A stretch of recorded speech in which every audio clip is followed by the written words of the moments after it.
Let's talk some more about sex. Let's do it.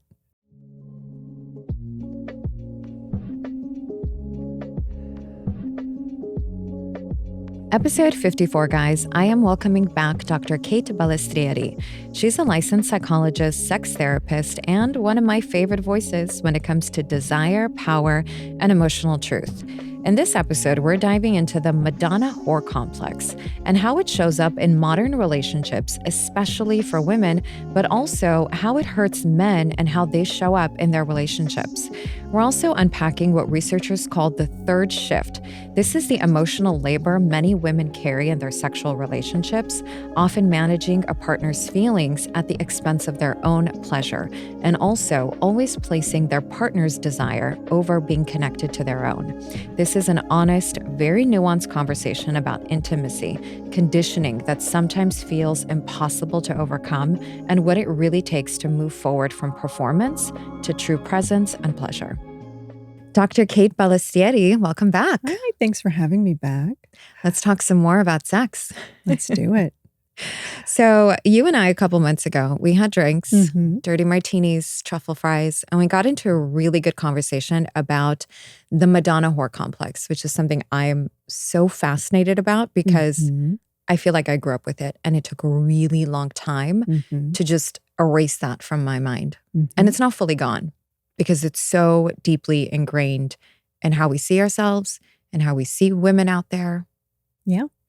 The Madonna whore complex is really fascinating. I think there's a lot of confusion about what it is. So maybe we should start with a definition. So how do you understand it? I think it comes from mostly men putting women into one of two categories. One, which is someone who has autonomy over their sexuality, over their body, may or may not, be promiscuous. And again, that goes back to what is promiscuous, right? If you really want to get granular. But if we're just going to speak in that way, then it's someone who is not afraid of her sexuality, not afraid of exploring her sexuality. And then the other side to that is a woman who is nurturing, the good girl, and a woman cannot be both.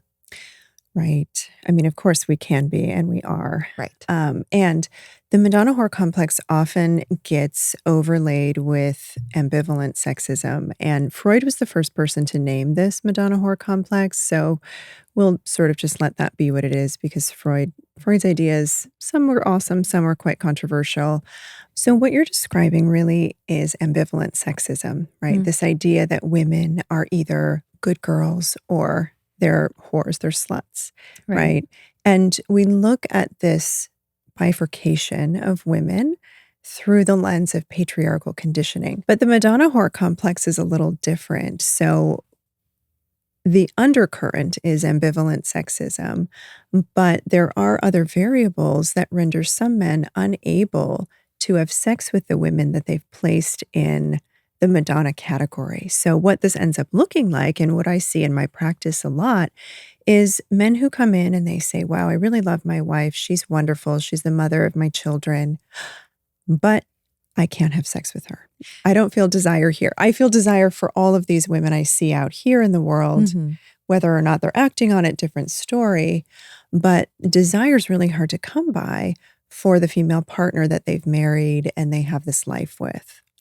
This made me think of the movie Analyze That, where he goes to see the therapist and he says, well, of course I have a mistress because I can't do what I do with her. Yes. With my wife because she kisses my children with that mouth. Exactly. Yes. Where does this come from? Yeah, it's a great question. So it is a little different than ambivalent sexism. So let's maybe... Ambivalent sexism is what you described, right? Women are either respectable or they're not respectable based on their adherence to patriarchal conditioning. If they play along with the game of patriarchy, then there's the idea that they get provision and protection. Those are the women that we quote unquote respect. We provide for, we protect them, we honor them, but we don't fuck them. Right. At least not the same way. At least not the same way, yeah.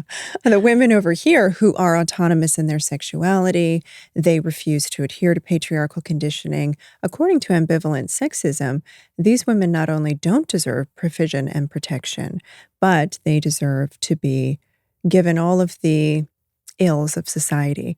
And unconsciously, for a lot of men, that means all of their sexual desire. Because the way patriarchy affects men, one of the many ways, is that it does teach them that their sexuality is aggressive, it's dangerous, it's something that they need to hold back from the women they respect in their lives. What is the root of this and why? Is it really just a power dynamic? It can't, yes. I mean, the systems in place, patriarchy, any supremacy style of system, so white supremacy, male supremacy, human supremacy over the environment and animals, is based on a premise of power and dominance. So when we look at how those systems play out, they're not very appealing when you just try to tell people, hey, show up in this style of dominance. So you have to dress it up a little bit. And they dress it up through benevolent sexism, which is the idea of provider and protectors, right? Courtship, all of this like very flowery romance that positions men as sort of heroes and the ones to choose a woman and make her life complete. That fantasy is a way that we sort of dress up this hierarchy that patriarchy promises and also needs to be in place to protect the very wealthy and the very powerful few at the top.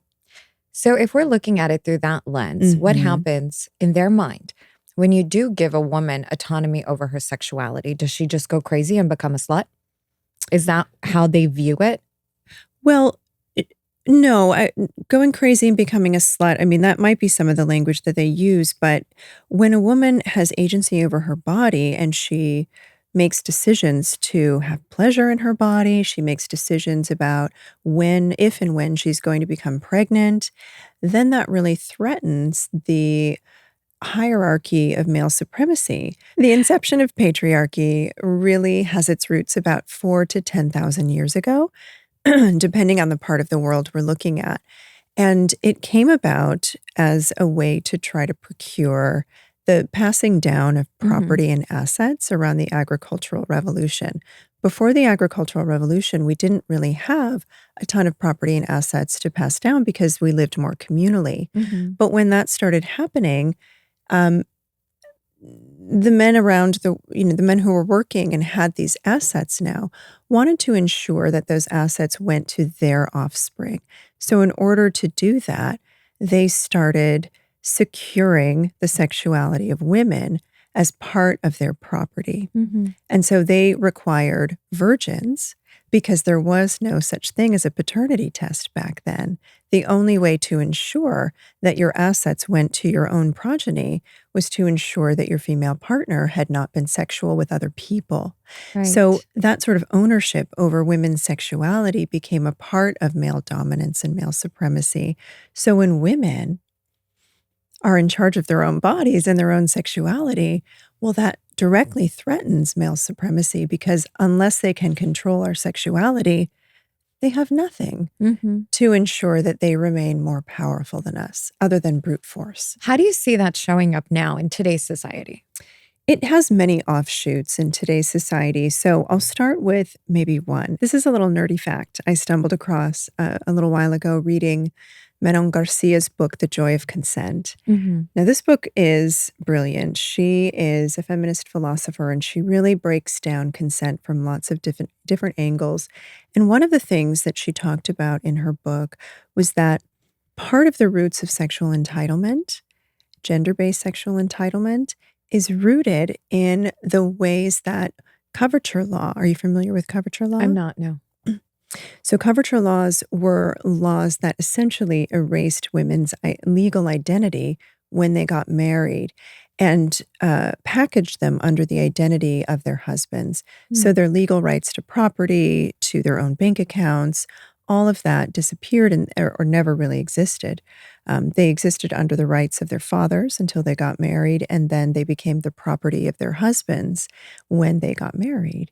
And so their legal rights to basically independence didn't exist. And those coverture laws are essentially the roots of sexual entitlement because when women were viewed as property, that was a civil contract, right? And so civil law dictated the agreements around sex. So when we're talking about consent and we're looking at the difference between civil law or criminal law, now I'm not an attorney, right? I'm just speaking about this from this research.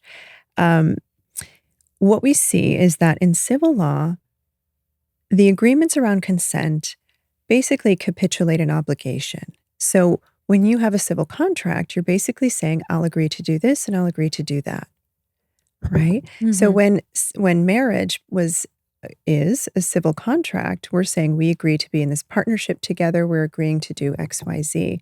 And when women were property under coverture laws, that meant that women were capitulating to be sexual with their male partners, right? Now, in criminal law, it's a little different.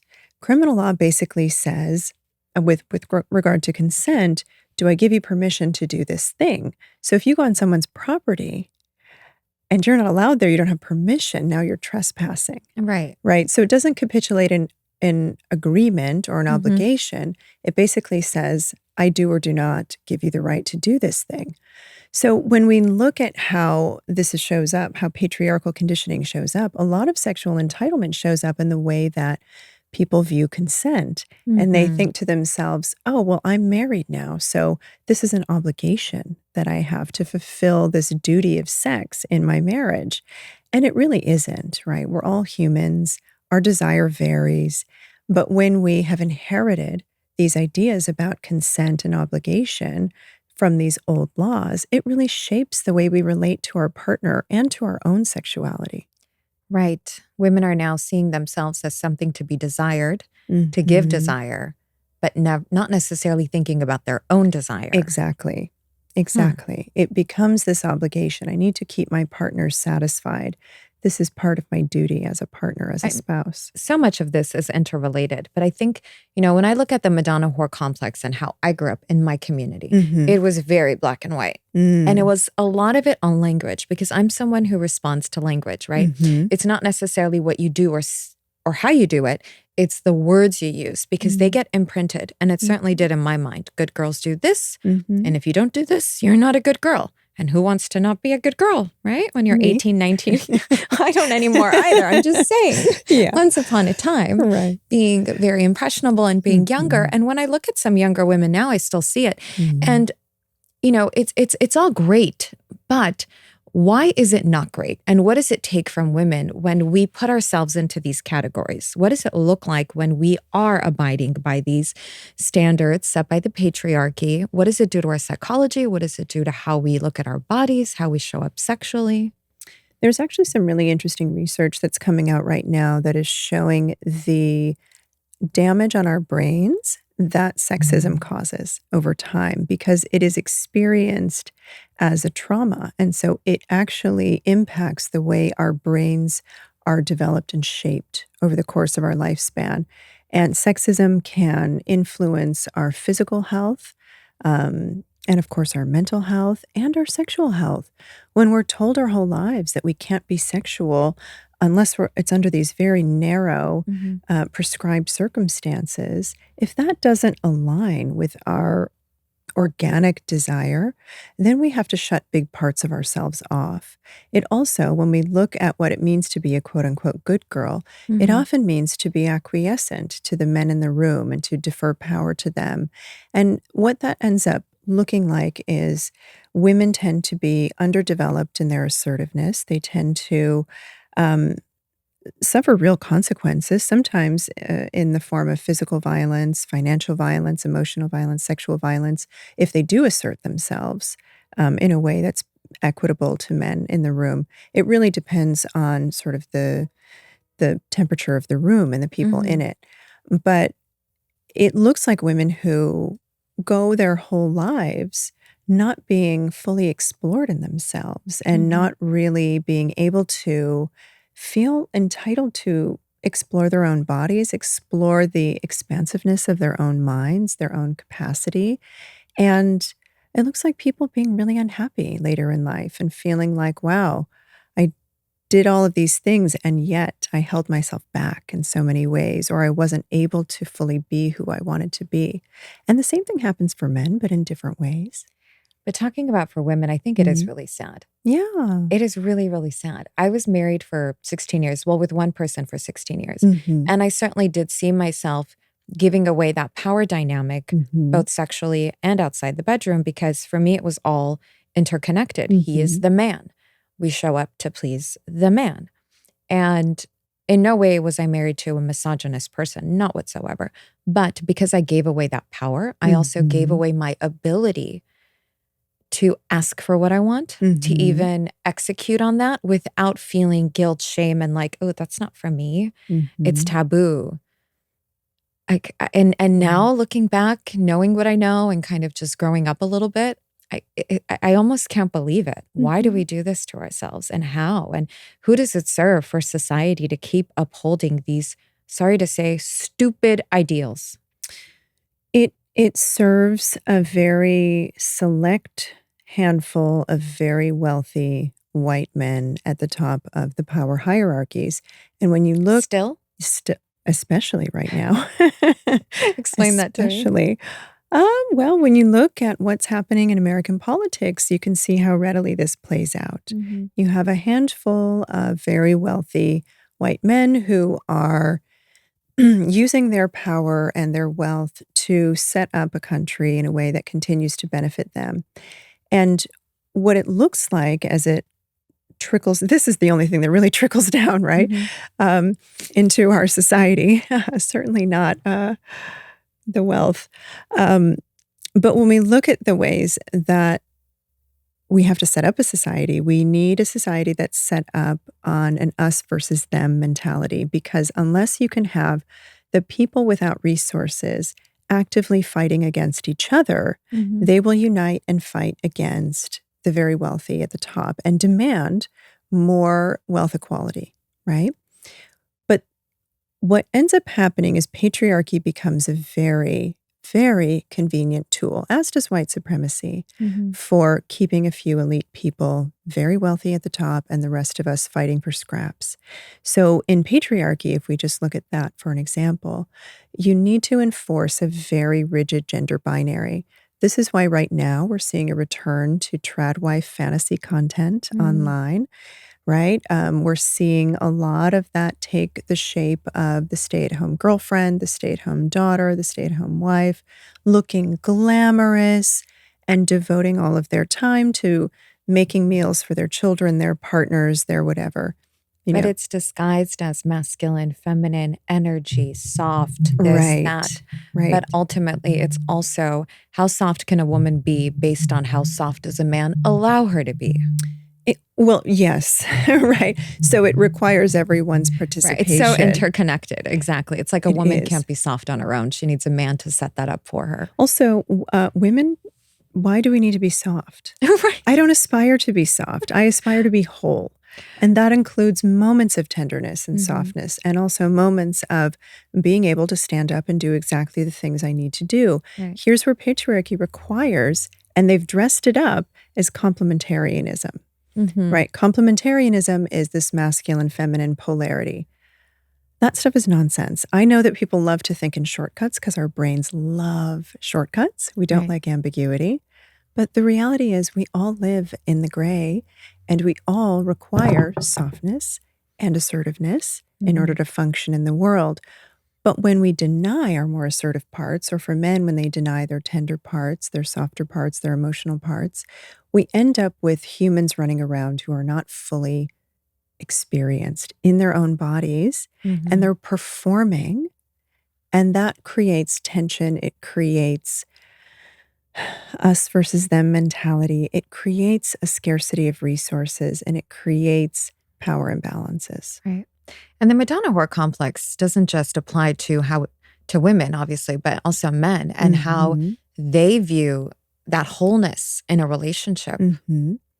It does. Yeah, a lot of the men that I work with are in a lot of pain because they really love their partner and they want to be sexual with her, but their bodies are screaming no. Mm. And if we understand this from a neurobiological perspective, it's helpful to think about it as a protection, right? They're protecting their partner from something in them that they think is dangerous for their partner. And here's where patriarchy really messes with all of us. Because in the same way, women who are in their sexual autonomy Mhm. are ascribed as whores, men who are very sexual get a lot of mixed messages. In some ways, it supports their performance of masculinity. So, when they're holding up their man card, it gives them a lot of points. Look at me, I'm sexually virile. Women want me. I can get women, all the Mhm. things. But when it comes to true intimacy, it really robs them of their ability to be sexual with a partner, right? In a way that brings all of their wholeness to them. Because to your point, the example that you gave earlier, if men think their sexuality is dangerous and they only reserve it for certain types of The women, dirty girls. yeah, the women they don't have to care about, the women they can go sort of deposit their dangerous desire into Right. without care for how it affects them. There's an element of debasement, right? Yeah, there Where can I be. have to shame her because that turns me on. Well, that's not always the case. The Madonna whore complex isn't always about degradation in that Mhm. sense, in the sense that maybe a degradation kink might be. Um, but it really speaks to an unconscious, sometimes conscious, but mostly unconscious, um, bifurcation of self, right? And so if men grow up thinking women are there to sort of support them and consciously not many men think this way, but unconsciously this is the script a lot of men have been given. Um, they tend to think about women as reflections of themselves. So when someone has a Madonna whore complex, they often, on some level, have an unconscious belief that their sexuality is unsafe, it's dangerous, it's monstrous, or they have a lot of shame around the fact that they are sexual in certain ways or have certain Mhm. desires. And they bring all of that desire to someone that can hold it, who they don't have to be responsible for. Right. And when we have decided as a society that women who don't participate in the patriarchal conditioning don't need to be protected, well, they become a safe repository for all that dangerous desire. Here, Mhm. I'll go do this over here. I'll fantasize about sex in this way, about these people or in with these people. Right. And then I can sort of be rid of it when I bring my pure self back to my pure Madonna, who I just love and respect and I provide for her. I don't bring this dangerous, shameful, dirty part of myself to her. Mhm. Right. It's funny, I have this guy friend who really falls into this, Mm-hmm. and he's not married. He's never been married, and he certainly likes women who look a certain way that turn him on. But he's holding out for the good girl so he can marry her, but those women don't turn him on. Mm-hmm. And when he and I became friends, at first, he was really pursuing me because in his mind, he never connected a woman who could be a mother, sexy, beautiful, and respectful. Mm-hmm. And he was like, I want this. Mm-hmm. Mm-hmm. Because he didn't understand it either. Right. Do you think that happens? And it's like, can that shift happen when they meet the right person who embodies both? Or does it have to come from both sides? No, the shift can happen. What so what's interesting, what I see a lot in clinical practice is at the start of a new interaction, a new relationship, there often is really good sex, or there's sex that both parties think are interesting enough that they want to move forward. Mhm. And then as they move through their relationship, it's usually around the 2-year mark-ish, give or take some time, of course, where people's attachment drives start to take over. And that's when that desexualization might happen, Mhm. right? So when a woman becomes pregnant with a man's child, or when he starts to see her more like family, right? When we are with someone for a long time, we start to Mhm. see them as family. And when someone does have an underlying Madonna whore complex, it's usually around that time. And the desexualization starts to happen and it protects the relationship. It protects the love there, the respect there, because ultimately this is about respectability. And we don't bring our shameful parts to people that we idealize, Right. right? Often. So we bring them to people we don't have to do that with. And so as I said earlier, the Madonna whore complex is a little bit distinct from ambivalent sexism. There are some variables that are less well studied, and actually my team is studying them right now. I'm hoping to have that data in a few months. But there are some things that make the Madonna whore complex distinct from ambivalent sexism, and that really make it harder for partners in the long term to overcome that bifurcation of love and lust, or, the Madonna and the whore. What I am seeing also, just in speaking with friends and just seeing how, I'm at that age where a lot of my friends are also going through separation or divorce or questioning their marriages. Mhm. And in speaking with some of my guy friends, I'm realizing that the ones that are in those marriages are now truly wanting a whole partnership. Mhm. And it's nothing against, the women that they were married to, but they're now seeing their ways, it's like it's too far gone. So now they just they realize they have to change too. Mhm. Do you think that there's like a shift happening across the board?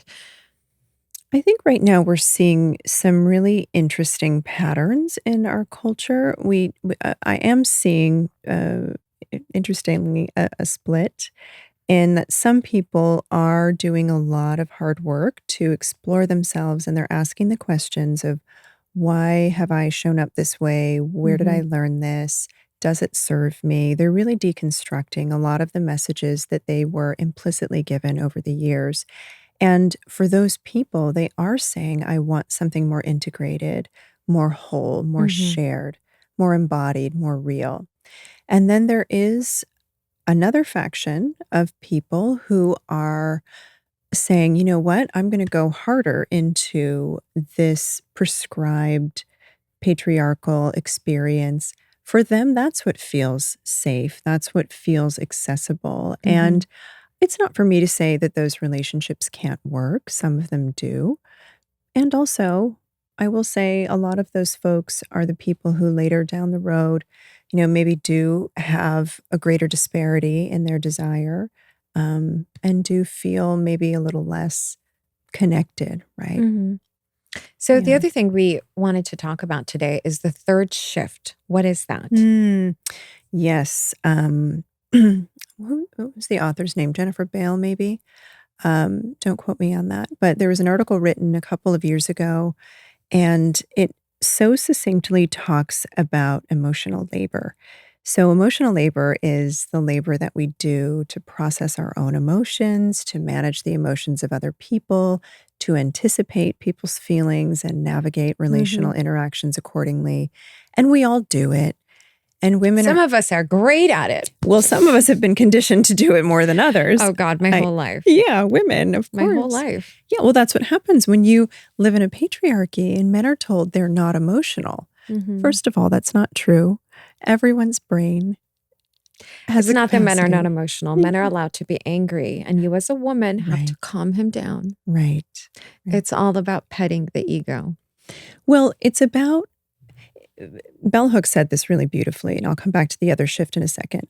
Bell Hooks mentioned how one of the first crimes of patriarchy for men is that it requires men to disavow their emotional selves, because to be emotional is to be like a woman. And so what ends up happening for men is they are conditioned over and over and over again to not know their emotions, not express their emotions, except for anger, right? Because if they are in acknowledgement of their emotions, then they might be like women. Right. Right. And that's sort of the greatest crime. If you think about that, us, them, can't be like a woman.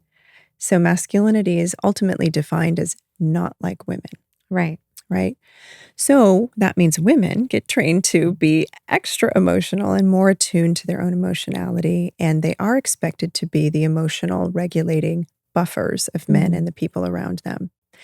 So when we look at that, there were some researchers who coined the term the second shift years ago. And the second shift is all of the emotional and domestic labor that women do when they come home from work. And then the third shift is related to the ways that emotional labor take place in sexual contexts, in partnerships with men. I had a girlfriend once say to me, she's like, well, I did the homework with the kids. I cleaned up the kitchen. Let me go take care of my husband. Then I can go watch my shows. Exactly. I was like, there that it is. Sounds awful. Yeah. That's the second shift and the third shift in terms of emotional labor laid out. But it's like, it becomes like autopilot. And I think that can be, it's very true across the board where, let me take care of him now. And it's so rigid and it's so not sexy. And it's so just serving to the man. And why? And what happens to a woman's desire when she is now playing this caregiver role, even in the bedroom? It's a great question. The research shows pretty consistently that there are some imbalances in desire. When sex is perceived as an obligation, desire goes down. That's not shocking. Yeah, of course. Right. Of course, when something is required of you, most people don't want to do it. But when we look at, coming back to those coverture laws, right, and the way that sex is seen as part of the contract. It's transactional, right? It's a woman's duty to please her husband, keep his stomach full and his balls empty. And the thing is, when you get good at all those things, you want to keep doing it because, you feel like you're doing your duty as a wife. And there's nothing wrong with that. I love pleasing a man in every way. I love it. Don't get me wrong. But I also now understand what I need. Whereas before, I wasn't awake to that. Yeah, well, that's basically what the third shift talks about, right? How women's emotional labor in their sex lives really centers men. And what it does is it keeps women separate from their own sexuality, their own pleasure, and from an expectation of pleasure equity and reciprocity. So there are 4 components of emotional and sexual labor. 1, faking orgasms. Okay. 2, tolerating pain during sex. Okay. 3, describing sex as good sex if your partner, the man, had a good experience, whether or not you did. And 4, determining that sex that you would otherwise say is not your jam is acceptable because your partner enjoyed it. Right. Right. How do we change that? How can women start to identify that and also and change it? One of the things that I hear most from women when we're exploring this is that they don't even know what they like. And I say, of course you don't, right? Your pleasure has never been centered. You've never been given permission to be the one really receiving and exploring. So that's really the place to start, is whether it's with your partner or by yourself. And actually, I kind of recommend doing it on your own first, through solo sex, exploring erotic material, learning what I think really books turns are you a on. good entry point for a lot of women. Yeah. Like romance novels, because it's like it feels easy to get into and it's tied into romance. And you can easily bring that back into the bedroom and say, hey, can I read this for you? I think it's super sexy. Can we try it? But it's the actual saying, I think, that so many women struggle with. Like, how do I say it now if I haven't said it in 15 years? Totally. Yeah, I'm a big fan of erotic literature and audio erotica. Women tend to like those 2 access points better than video porn because they don't have to then see other people's bodies and be in comparison. Right. Yeah. But whatever floats your boat, whatever works for you is the thing that I would suggest starting with. And if you don't know, try a little of all of them to see what you find connection with. And then you can start exploring different fantasies. And I love that idea of bringing it to your partner and saying, hey, I heard on this podcast this thing about praise kinks, and I really got excited. Have you heard of those? Do you know what they are? Can we try some? Here's some languaging that really worked for me. And share that audio porn with your partner or that written piece of erotica that you saw. Yeah, it doesn't have to be a clinical conversation. It could just be all about fun, have a few drinks and say, do you want to go to a sex shop together? It's right. It's making it playful. Yeah. And I think that's what people forget about sex when it becomes a part of their day and it becomes a chore. It's almost like, well, let me get it done so my husband can go to sleep with his balls empty. But really, it should be about how can we have fun and be in a state of joy when it comes to sex and make it something we look forward to. So now there's an element of mystery, like, hey, babe, let's go out of town this weekend. Let's do a staycation together, whatever. I want to try this. I want to try that, and make it fun. What a lot of folks bump up against, whether it's a male partner or female partner, whoever's starting that exploration first, sometimes their partners get scared. Yeah. Their partners start to worry and wonder, what are you doing? Why all of a sudden are you interested in this new stuff? Am I not enough? Or are you seeing other people? So Right. sometimes it can bring up insecurities in your partner. And if someone does have an underlying Madonna whore complex or they've internalized misogyny in some way, when they start doing that exploration, they may feel a lot of shame or a lot of fear bringing it to their partner and saying, hey, I want to try this new thing. And unfortunately, their partner might respond in a shaming way.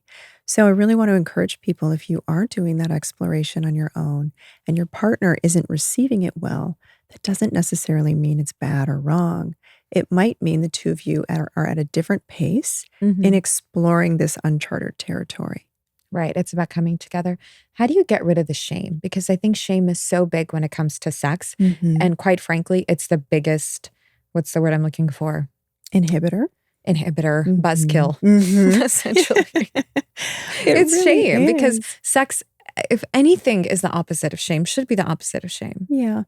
Well, it's so easy for us to say, here's how you get rid of shame. But the reality is, it is an embodied practice of Hmm. recognizing when you feel shame to sort of think about, where is that coming from? Whose voices am I hearing giving me that critical language? Where did I learn this? What happens if this isn't true about me?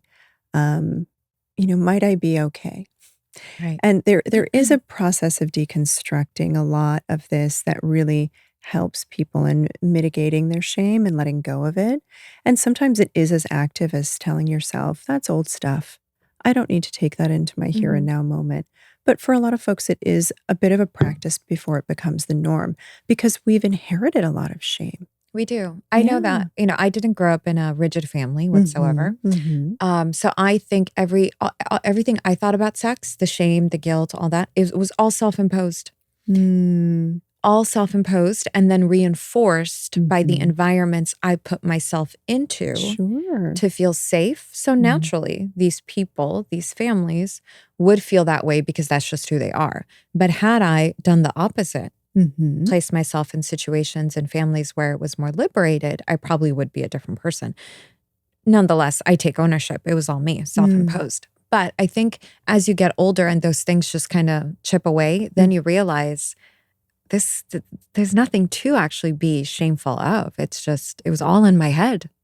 Well, it's yes, it can be all in your head, and it can be part of how family systems and how different groups maintain compliance Mhm. and order and maintain a sense of belonging. So for a lot of people, there are real consequences in their social lives if they were to be really honest with themselves and the people around them about what they enjoy sexually. So, back to patriarchy, how does it show up in our everyday lives? Patriarchy requires a very narrow experience of sex for women. And when women or the men who love them accept something different, they run the risk of being ostracized from their in groups if their in groups are very rigid Mhm. in their controlling of people's sexuality. Wow. Yeah. So people can lose their communities. I've worked with so many people over the years who like a certain kind of sex and that isn't tolerated in their religious community or in their cultural community, in their immediate family. And if when they get real about that and start talking about it with their partner or with their family members, they hear messages like, people like us don't like that. Mm. We aren't like that. There's a separation. There's that us them again, right? That othering that patriarchy relies on. So we are the good people who don't do or like that thing. And if you like that thing, you're not part of the good people anymore. You're part of the bad people. When in reality, we're all good Mhm. and we're all capable of doing things that are hurtful or harmful, but we're also capable of beautiful, wonderful things, right? We're complex. Mhm. And sex does not define your worthiness. Right. Right. How do you see this manifesting with people who are now embracing the second chapter of their lives, let's say Mhm. starting over, Mhm. a divorce or, after a big breakup? How do you see them sort of being labeled by these standards? I see a lot of folks who are struggling with that, but I think there's a lot of liberation in middle Mhm. age. Lots of folks have decided, okay, I played by those rules in my 20s and my 30s, I don't need to and anymore. yeah, let me try something different, Mhm. or I've earned my rights into defining my sexuality, being sovereign in my own body, and it feels really great for folks once they accept that more often than not. What do you think are some misconceptions about sex and women as we enter our 40s?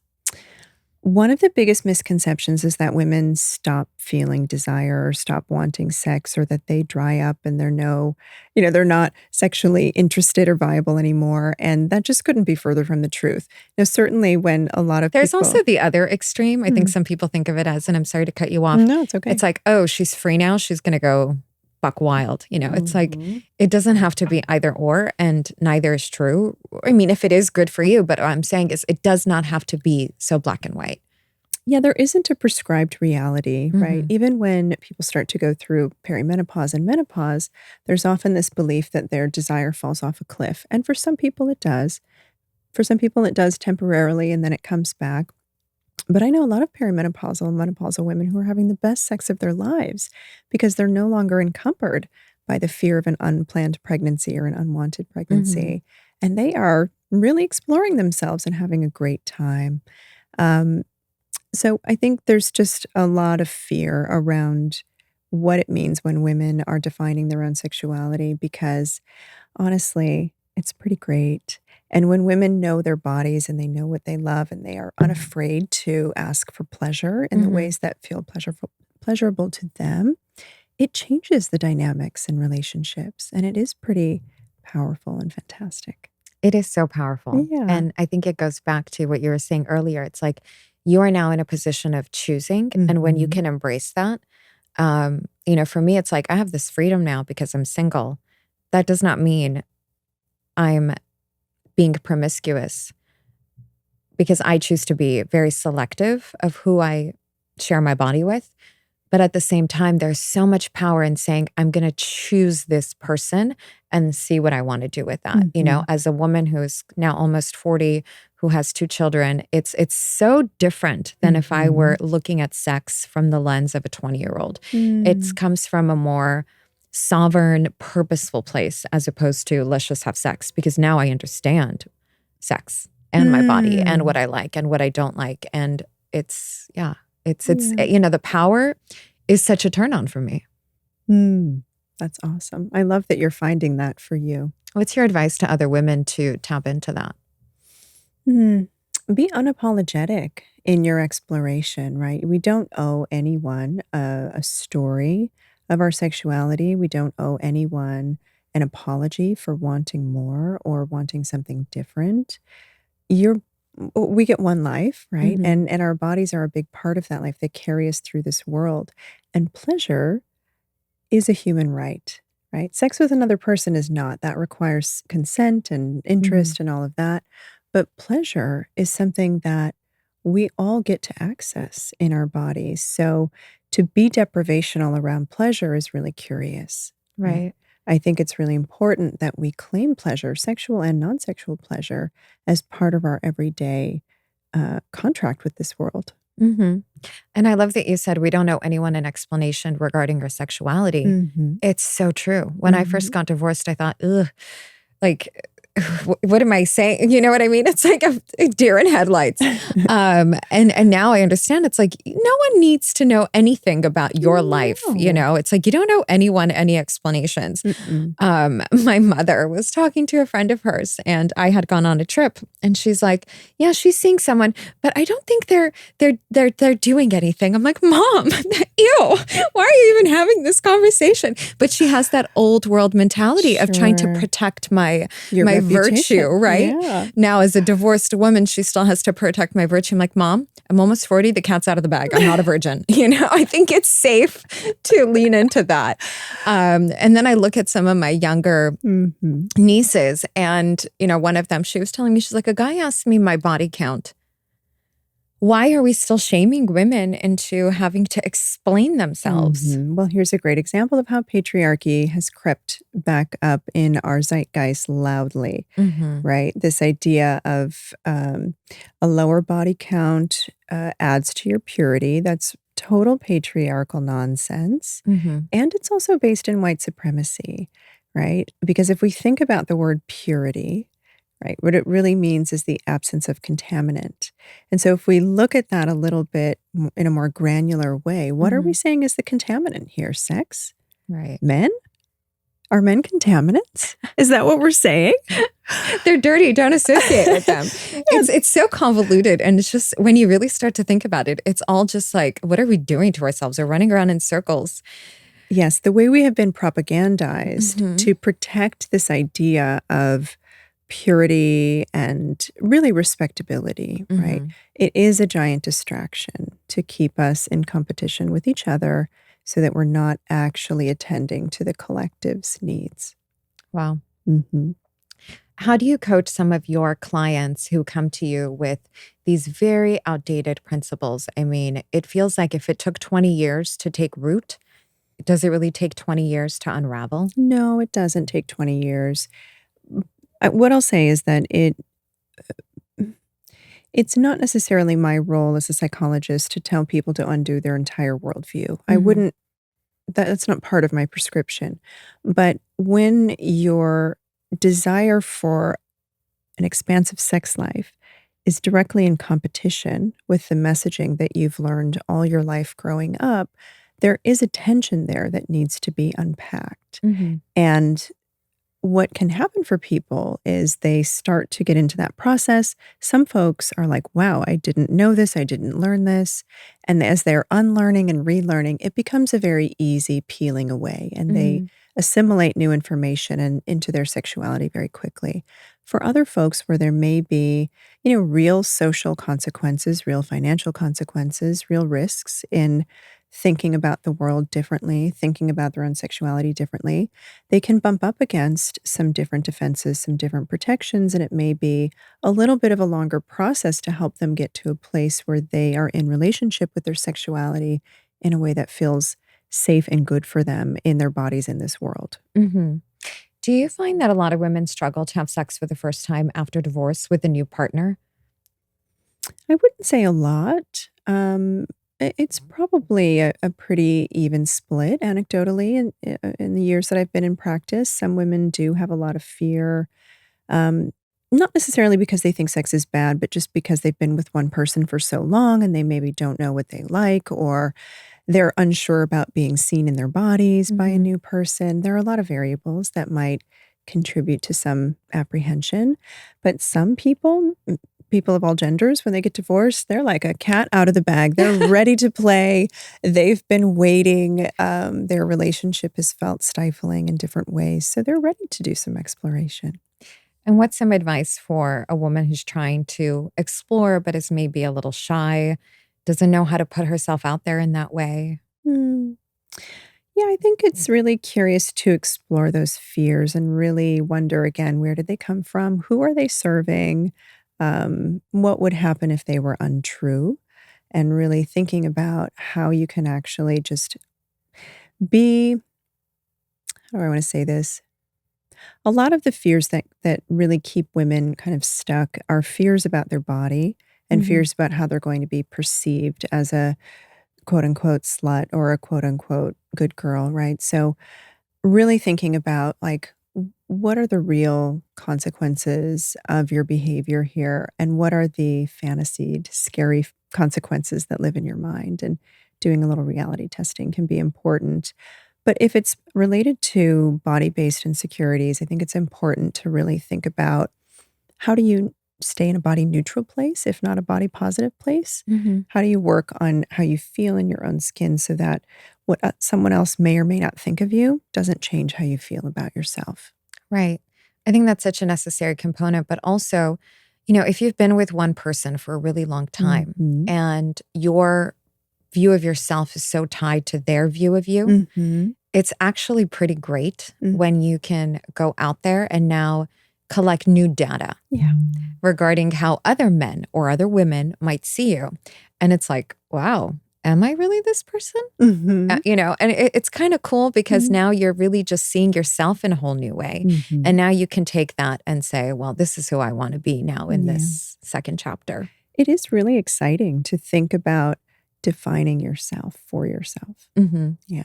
Yeah, I think that's the biggest thing that people lose sight of sometimes when they are now going out there all over again. It can be a scary place, but it also can be such a fun, healthy, cool, empowering place to be because you're choosing for yourself. You're not going out there thinking, let me be prime candidate for a new man. No, Right. you're going out there now choosing, do I actually want this guy? Does he do it for me? Is he going to do it for me? It's so powerful for a woman. I love what you just said, right? And this is one of the beautiful things about centering yourself. So many women are trained to center men or center the opinions of other people to define how they experience themselves, but really saying, no, does this work for me?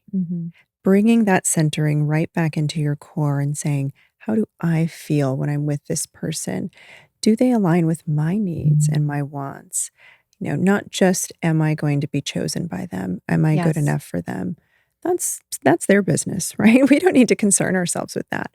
Do they align with what you're looking for? And that feels really like a big shift for a lot of women. Right, because for me, I shut down when I'm in a position or a relationship where now I have to prime myself to be chosen.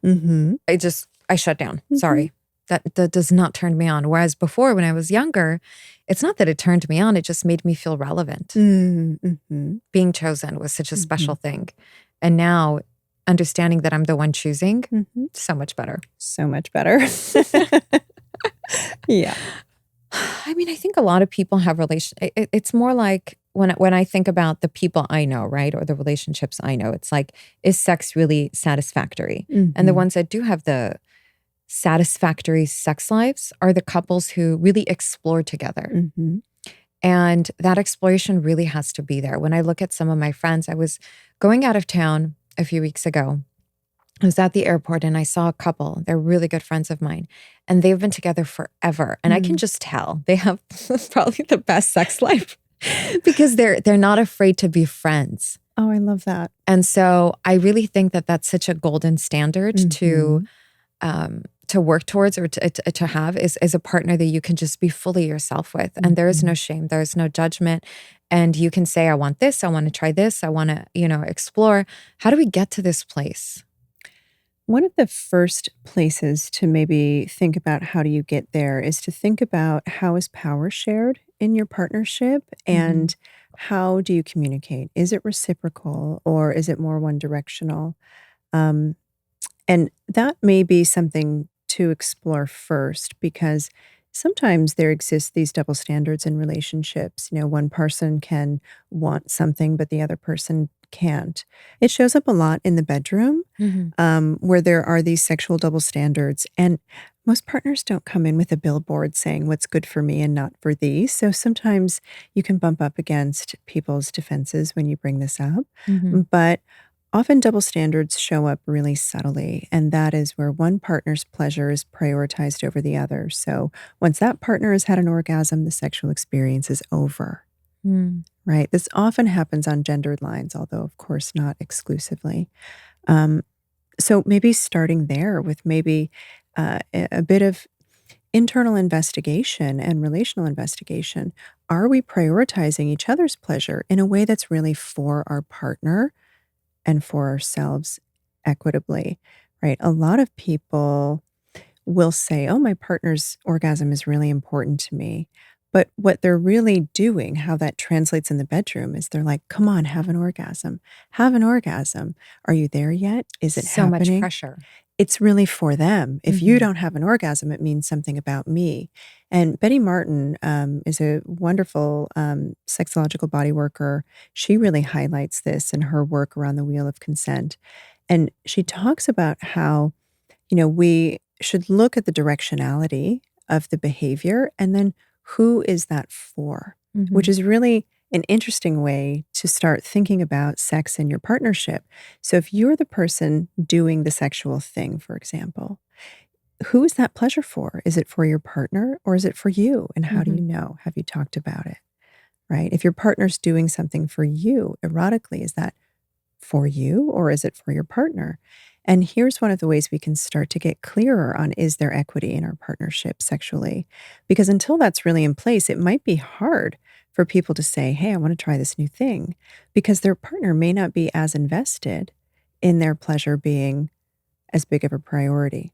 I also think a lot of people are desensitized Mm. because of years of, performing on autopilot. Hmm. And a lot of women, let's face it, fake sex They fake their just to pleasure. get out of it Hmm. or to finish it up, to go to bed, to watch The Housewives. I get it. I get it. I also want But people it's to like, stop doing it. yeah, why is that? How is that harming women really when they're so stuck in that role? Yeah, it's harmful in a couple of ways, and I'm glad you recognize that it is in fact harmful. In the moment, I Mhm. totally understand and have done it too, right? You just want it to be over, and you don't want to hurt your partner's feelings by saying, "You know what? I'm not feeling this right now." Yeah. So you just go along with it. You speed it up, you get to the crescendo, and then you're both doing your own thing again, and that can be a great short-term strategy. But what ends up happening is you're conditioning both you and your partner to not prioritize your pleasure. Mhm. You are telling your body that when you actually mean to say no, you're doing yes. And that can start to implicitly feel like a bit of a betrayal, a self Mm. betrayal over time. And our body starts to then associate sex with obligation instead of with pleasure. So it can have an inverse effect on our organic desire. Right. Oh my God, you said something so profound there when you're saying you were telling our bodies almost to work counterintuitively, Exactly. performative as opposed to Yes. surrender. Mm. Well, as opposed to really being in your body in pleasure, right? If we're telling our body to do yes when our body is saying no, this isn't, I'm not feeling it. What we're really saying is our body's cues don't matter. We don't matter. It's so funny. I look at older women sometimes, like in their 60s and 70s, and I can just tell these are Mm, women who've been faking it their whole lives. They have a mm, certain, that's like tension that they're carrying. Their mm. bodies hold on to it. And I think it manifests into a lot of nervous system issues later It on. And I can. think it manifests into just like health issues later Hmm. on because they're not getting that true connection to themselves, right? Because Hmm. they're so disconnected. And also, they're not getting that release, which is Mm, so important to our bodies. hmm. You said something really important, and that it can impact our nervous system. And this is really true because when we are in that position of saying yes, when our body is saying, no, please, actually, I don't want this, Hmm. um, we do tend to dissociate. And the more we do that, even if it's subtle, we get further and further away from understanding our body, from trusting our bodies. And over time, the absence of our assertiveness around a no can lead to lots of health issues. It can lead to all kinds of autoimmune concerns. Gabor Mate has a great book on this called When the Body Says No, right? If we do not articulate our no emotionally or sexually, our body holds the residue of that over time, and it can create long-standing disconnection from our Hmm. bodies and from our own happiness and pleasure and good health. Right. Because we equate, well, if I have an orgasm, but I can probably do that on my own, then I'm Mhm. good. But it's Yeah. not about that. It really is finding comfort and confidence with another person in your own body. Being Mhm. in your body and feeling free in your body is so important for women, right? Yeah, yeah. It's important for all humans. Mm. Yeah, being able to be in your body in a way that feels safe, that feels aligned with your own needs, that feels like an invitation instead of like an imprisonment. That's really key for all of us. Right. I love that you said safety because safety for me is really important. Mhm. I do have to feel safe in someone's energy Mm. to have sex with them. Of course. Yeah. And I need the emotional connection. Right. I love that. It Yeah. just all ties in and just makes it so much better. Mm. I think it is really about approaching it with compassion Mhm. for one another. And even, we talked a lot about male and female and patriarchy. And it might sound a lot of like men hating and shaming, but it really isn't. I think it's a matter of, and I wish if I could go back in my marriage, to have some of these conversations that I myself was too afraid to have. How can we start having these conversations before it's too late? Yeah, it starts, I think, with really being curious about what am I leaving on the table? What am I leaving on the table in terms of my own agency, my voice, my wants, my needs?